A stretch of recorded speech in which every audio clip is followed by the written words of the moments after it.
हल्दी घाटी की माटी आज भी बताती है महाराणा प्रताप की गौरव गाथाएं। भारतवर्ष के महान योद्धा महाराणा प्रताप को भारत का पहला स्वतंत्रता सेनानी माना जाता। वह मेवाड़ में ससोदिया राजपूत वंश के राजा थे। महाराणा प्रताप अपनी वीरता और युद्ध कलाओं से के लिए जाने जाते। हल्दी घाटी में महाराणा प्रताप और अकबर के बीच भयंकर युद्ध हुआ। इस युद्ध में 300 साल हो चुके हैं, पर आज भी वहां युद्ध मैदान में तलवारें पाई जाती हैं। इस युद्ध में ना तो अकबर की जीत हुई, ना ही महाराणा प्रताप की। कहा जाता है कि जब अकबर को महाराणा प्रताप के निधन का पता लगा तो वह भी रो पड़ा।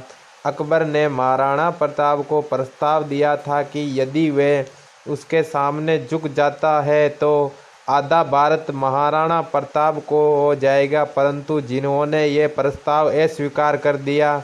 हल्दी घाटी का युद्ध 21 जून 1576 को लड़ा गया और दोनों सेनाओं के बीच भीषण युद्ध हुआ, जो केवल 4 घंटे में ही समाप्त हो गया। हल्दी घाटी युद्ध के बाद से और चेतक की मृत्यु से उनका दिल पिसज गया और उन्होंने मुगलों से जीतने तक महल त्याग कर जंगल में जीवन बिताने का निश्चय किया। महाराणा प्रताप के भाले का वजन 81 किलो का, उनके कवच का वजन 72 किलो का।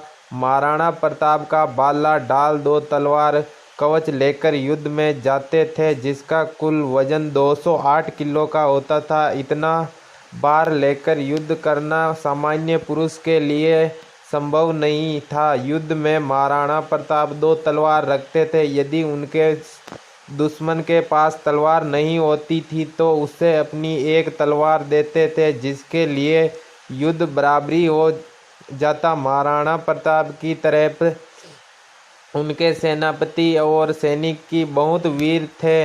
उनका एक सेनापति युद्ध में सिर कटने के बाद भी लड़ता रहा। महाराणा प्रताप वर्षों तक मेवाड़ के जंगलों में घूमे। लगातार 30 वर्षों तक प्रयास करने के बावजूद अकबर महाराणा प्रताप को पाबंदी नहीं कर बना पाया। महाराणा प्रताप ने अपने वंशजों को वचन दिया था कि जब तक वह चित्तौड़ वापस नहीं हासिल कर लेते तब तक वह पुआल पर सोएंगे और पेड़ के पत्ते पर खाएंगे। आखिर महाराणा प्रताप को चित्तौड़ वापस नहीं मिला। उनके वचन का मान रखते हुए आज भी कई राजपूत अपने खाने की प्लेट के नीचे एक पत्ता रखते हैं और बिस्तर के नीचे सूखी घास की तिनका रखते हैं।